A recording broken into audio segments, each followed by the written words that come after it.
The earth groaned as though it carried a burden too heavy for his bones.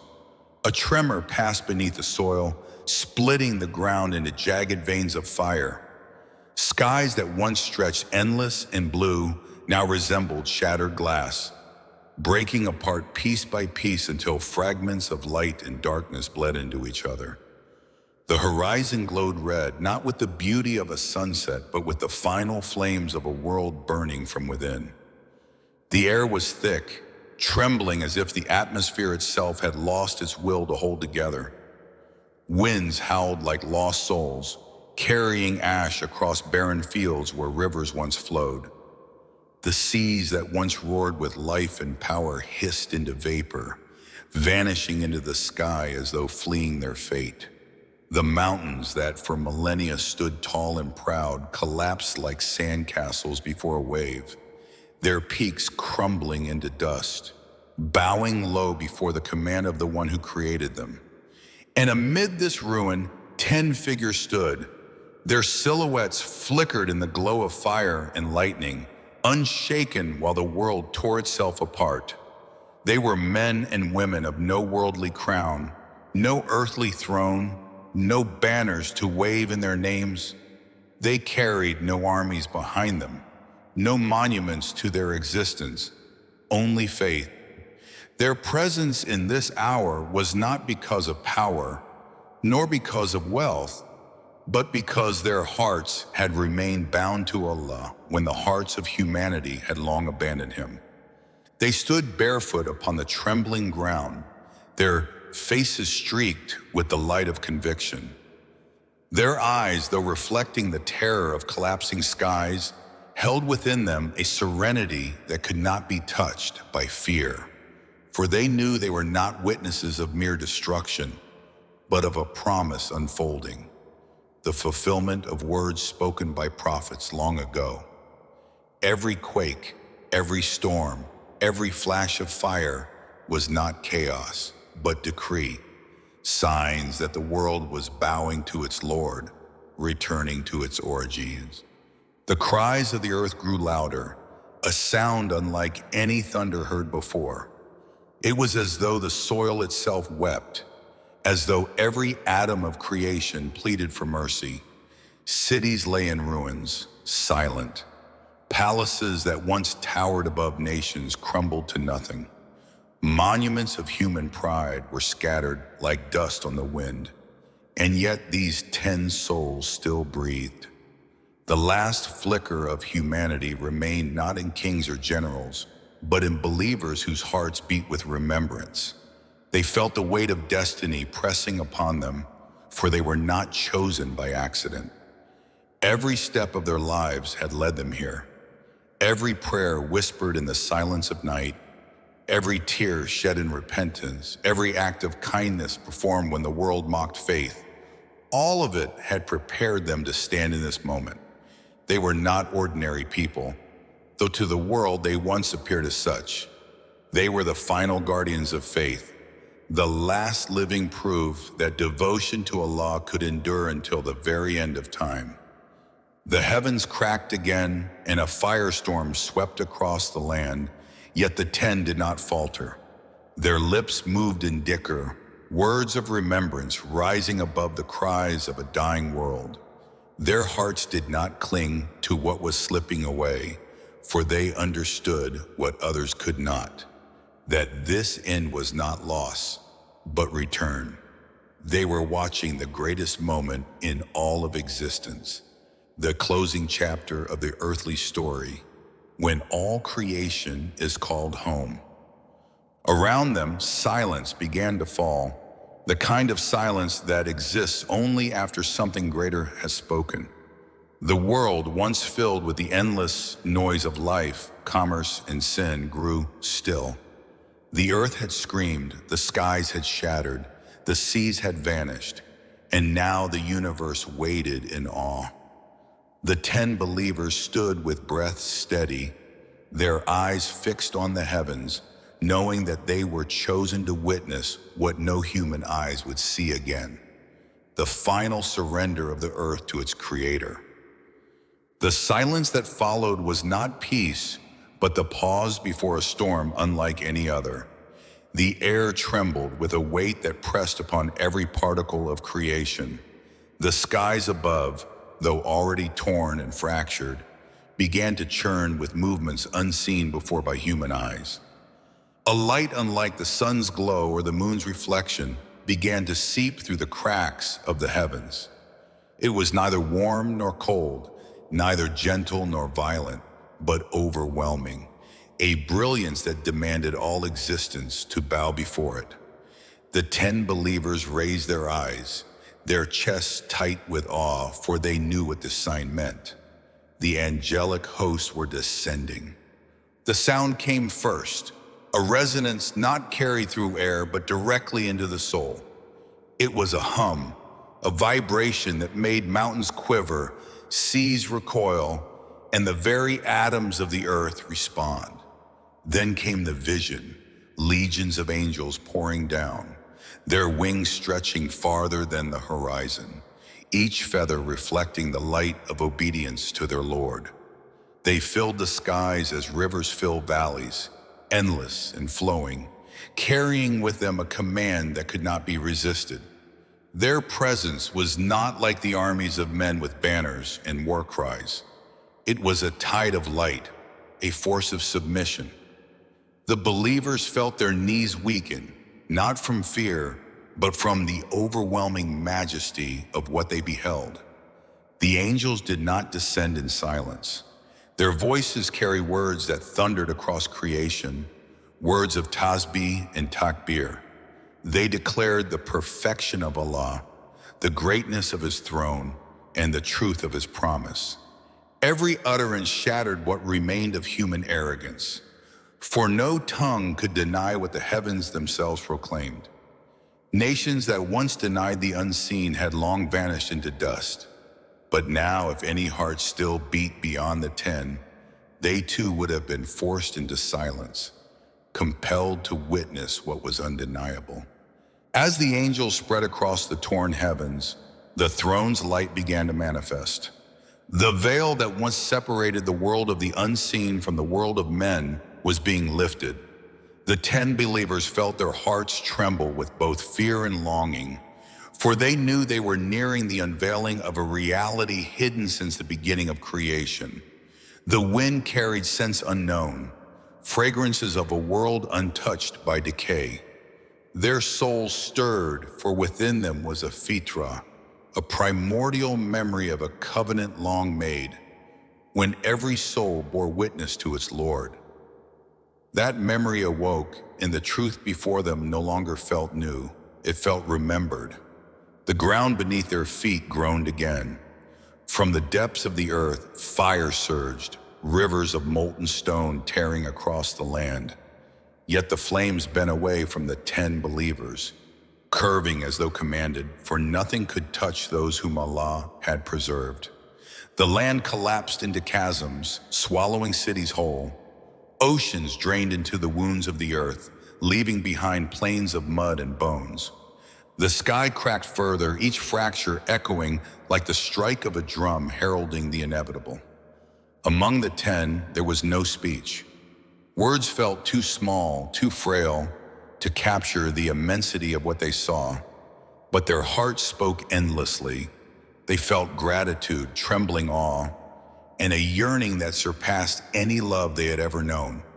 They remembered the stories of the prophets, the words of revelation, the warnings recited in mosques and whispered in homes. Those words were no longer distant or symbolic. They were alive, breathing before their very eyes. Then came the sound, deeper and heavier than anything that had ever echoed across existence. The trumpet was raised. Its bearer, the angel appointed since the beginning, stood prepared. His lips hovered near it, and though it had not yet been blown, the universe already quaked in anticipation.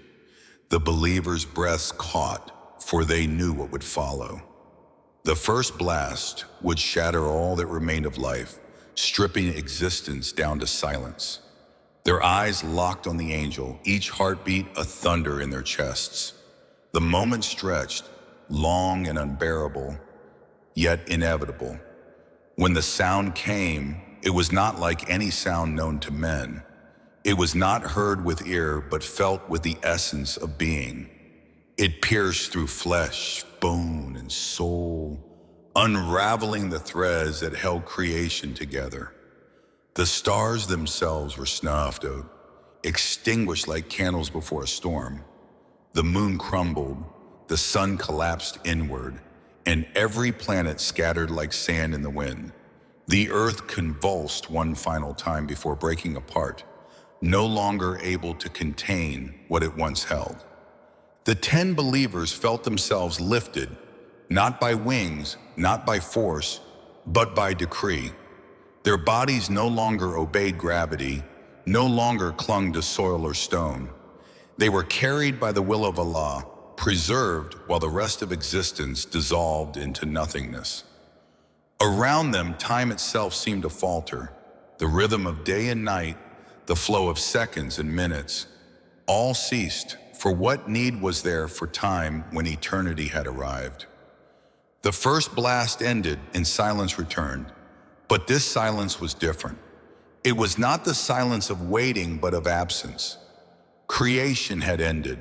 No sound of wind, no rushing of rivers, no calls of beasts, no whisper of men.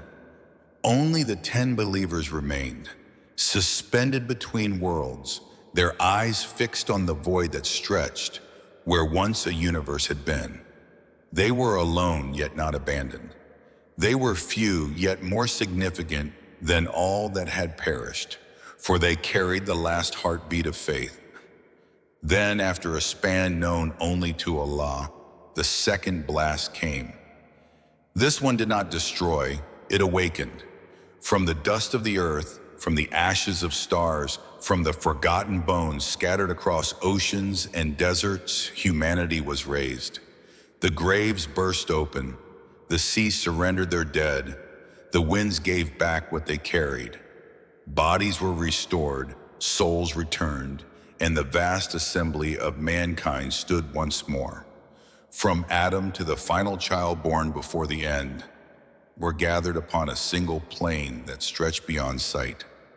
The 10 believers found themselves among billions, yet distinct. Their faces shone with light, while others trembled in terror. Around them, nations gathered. Kings stood beside beggars, prophets among their people, tyrants among their victims. The reality of the day none had believed would come had arrived, and none could deny it. The sky above was unlike any sky ever seen, for it was not of blue or black, but of light and shadow, shifting and vast. The angels filled it, surrounding the throne that now manifested in glory beyond comprehension. Its presence made every knee buckle, every head bow, whether willingly or forced. The believers felt their souls quake, not with fear, but with awe, as they realized they were standing in the court of the Most High. The records were brought forth, books that carried every deed, every whisper, every thought. They fluttered in the air like endless pages, each finding its owner. Hands trembled as the weight of lifetimes pressed upon them. Some wept, some laughed in despair, some fell silent, unable to meet the gaze of what awaited them. The 10 believers held their books close, their hands steady, for they knew their Lord was not unjust, and his promise was true. The earth, now transformed into the plain of gathering, bore witness. Every limb spoke, every shadow testified, every hidden act was revealed. Nothing could be concealed.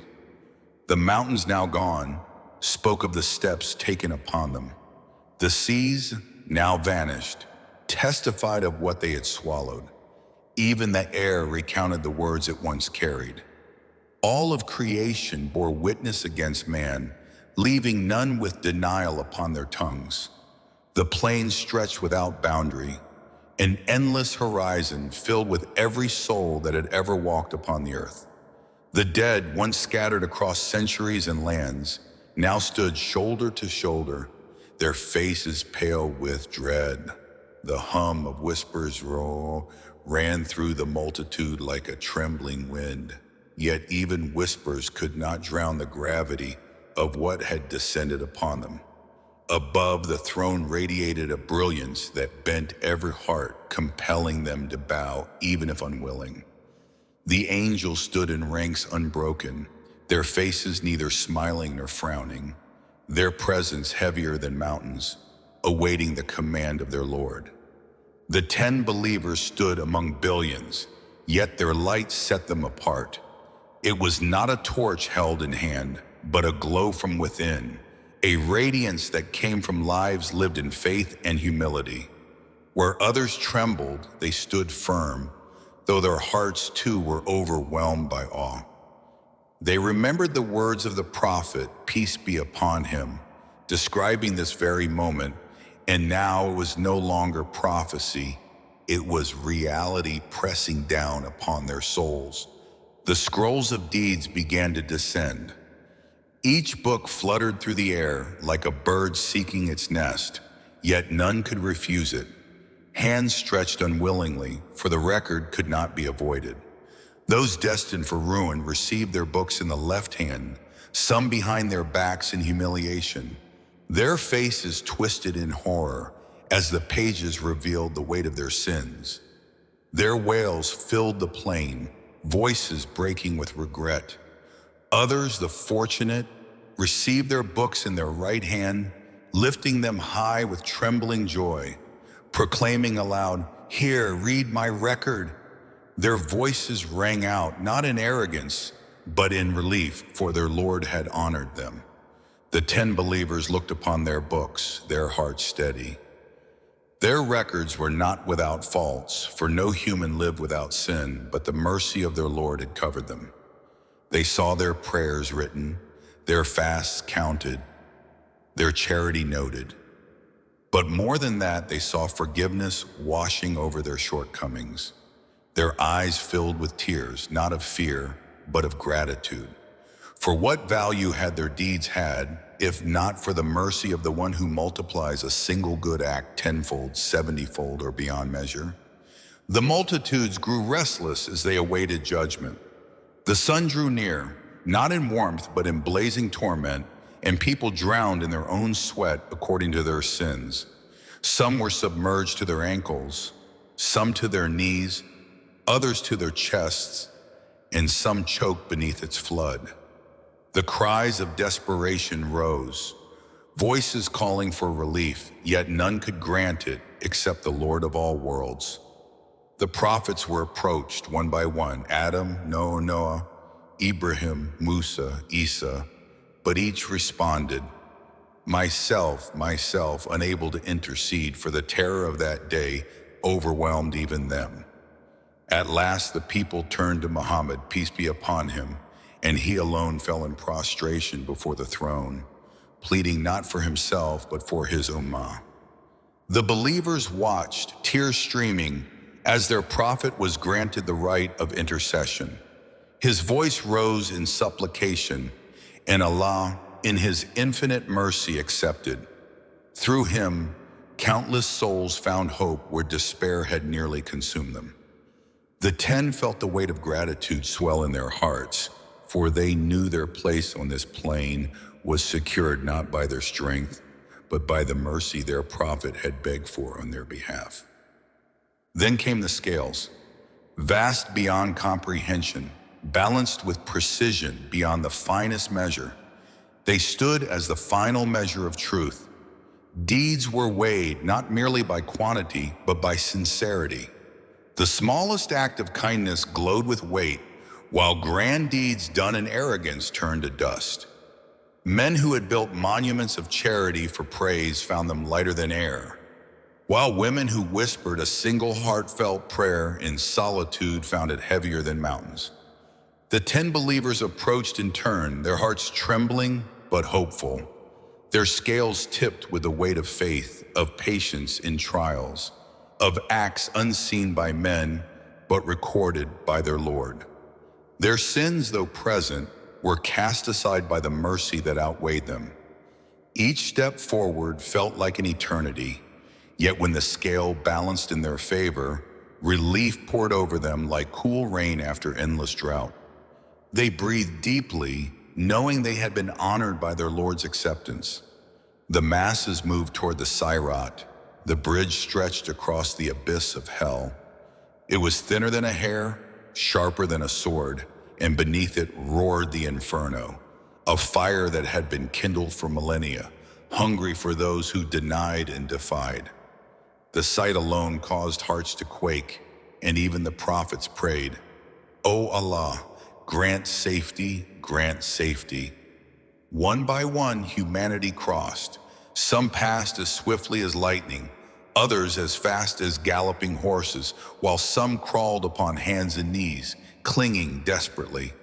Sparks flew from beneath, flames leapt upward, and many fell, their screams swallowed by the fire. The abyss claimed them, their denial dragging them into eternal torment. The 10 believers stood at the edge, their eyes fixed on the bridge, their hearts beating with a mix of dread and hope. When their turn came, their light guided them. Each step was firm, though the bridge trembled beneath countless feet. The flames licked at their sides but did not touch them. Their prayers rose in whispers, every breath a plea for safety. They felt the presence of angels guiding them, their wings shielding them from despair. Step by step they advanced until the darkness gave way to light. On the other side lay a horizon unlike anything they had seen. Beyond the bridge stretched the gates of Jannah, radiant and welcoming, guarded by angels whose faces glowed with peace. The fragrance of paradise wafted toward them, carrying notes of musk and scents unknown to earthly senses. Their hearts swelled, for they had crossed what few could, and before them lay the eternal promise fulfilled. The gates stood vast and magnificent, their beauty beyond the reach of human imagination.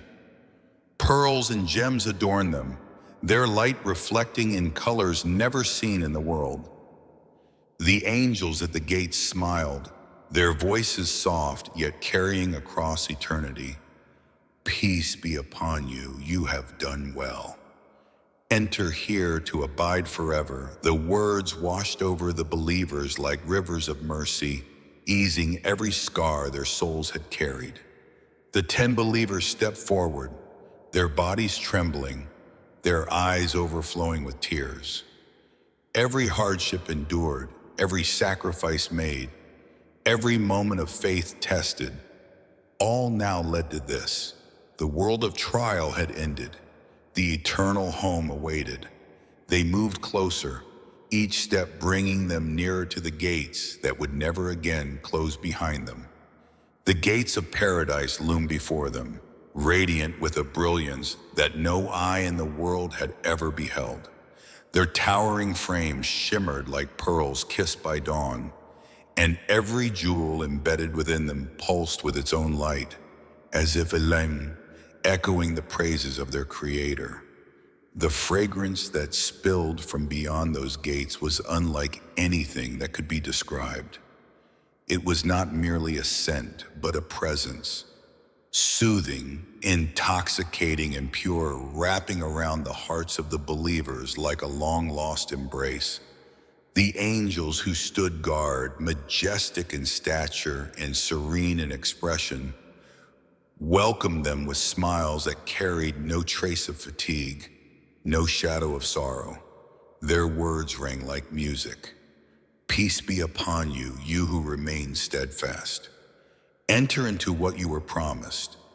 The 10 believers, still trembling from the journey across the Sirat, felt their chests swell with relief. They had seen the abyss that devoured countless souls, had heard the cries of despair rising from its depths, and now before them stretched the eternal mercy of their Lord. Their eyes filled with tears, not of grief, but of overwhelming gratitude. Their voices faltered as they whispered praises, their tongues heavy with awe, their hearts breaking into uncontainable joy.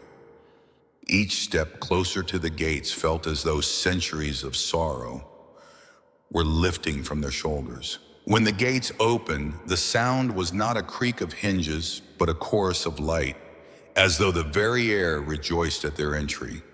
Beyond them unfolded a realm no imagination could ever reach. Rivers of water clear as crystal, rivers of milk unspoiled, rivers of honey thick and sweet, and rivers of wine pure and delightful flowed endlessly through valleys of emerald and gold.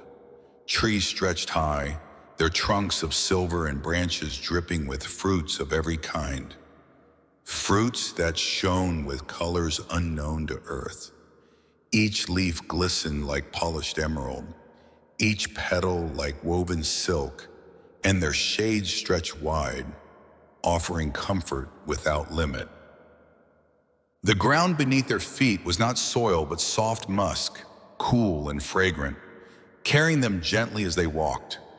Palaces of unimaginable beauty rose in the distance, their walls of hollowed pearls, their roofs adorned with rubies and sapphires, their halls vast enough to house nations, yet intimate enough to feel like home. The air was filled with the sounds of laughter, of songbirds with melodies woven from purity itself, of flowing streams whose whispers echoed with peace. The 10 believers stood in wonder, unable to move for a moment. Their hearts could scarcely bear the splendor that surrounded them. And then, as if guided by an unseen hand, they began to walk deeper into Jannah. Angels accompanied them, pointing to the gardens prepared for them, reminding them of deeds they had once thought forgotten. This palace, one angel said, was built from the prayers you whispered in the night when no one else saw you. Another gestured to a garden overflowing with fruits and flowers. This was planted by the charity you gave in secret, when your left hand did not know what your right hand had given. Every corner, every dwelling, every delight was tied to a memory, a moment of faith preserved by Allah's mercy. They entered their homes, each more breathtaking than the last. Walls of shimmering pearls led in the light of eternity, and cushions softer than clouds adorned vast chambers. Servants made not of flesh, but of pure light welcomed them, their faces smiling, their hands ever ready. Cups of gold and silver brimmed with drink, plates overflowed with delicacies no tongue had ever tasted, no eye had ever seen, no mind had ever imagined. Fruits bent down from their branches to be plucked without effort, their flavors sweeter than all the joys of the world combined. And yet, amid all the splendor, what filled their hearts most was not the rivers, nor the palaces, nor the endless treasures. It was the absence of sorrow. No pain lingered, no memory of grief remained to wound them, no shadow of loss darkened their hearts. For the first time since their souls had been breathed into their earthly forms, they were whole. They laughed freely. They embraced one another without fear of separation. They breathed without weight upon their chests. But Jannah held more than comfort. It held a reunion. Families torn apart by time were brought together again. Parents held their children. Children embraced their parents. Brothers and sisters rejoiced. Those who had prayed for one another, who had carried each other's burdens in the world, now found themselves walking together in gardens forever. Friends who had once sat in circles remembering Allah, reciting His words and reminding each other of truth, now sat beneath the trees whose shade stretched for miles, continuing their conversations in bliss. The 10 believers found themselves surrounded not just by loved ones, but by the company of prophets, the righteous, and the martyrs. They saw Adam, tall and majestic, smiling upon his children.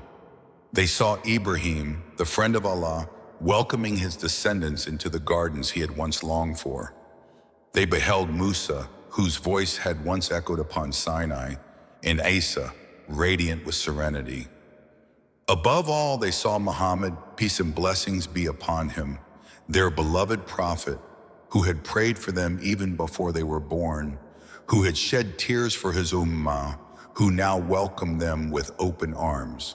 To see him, to sit at his side, to hear his voice not through narrations but in reality, was a joy that eclipsed even the beauty of Jannah itself. And yet, even with all this, the greatest gift was yet to come. The angels called them to a gathering, a plain within paradise vast and filled with light. Every soul in Jannah assembled, from the earliest believers to the last. The air grew still, and an anticipation unlike any other filled their hearts. Then, beyond the brilliance of the throne, a veil was lifted. What they beheld in that moment was not a palace, not a river, not a treasure.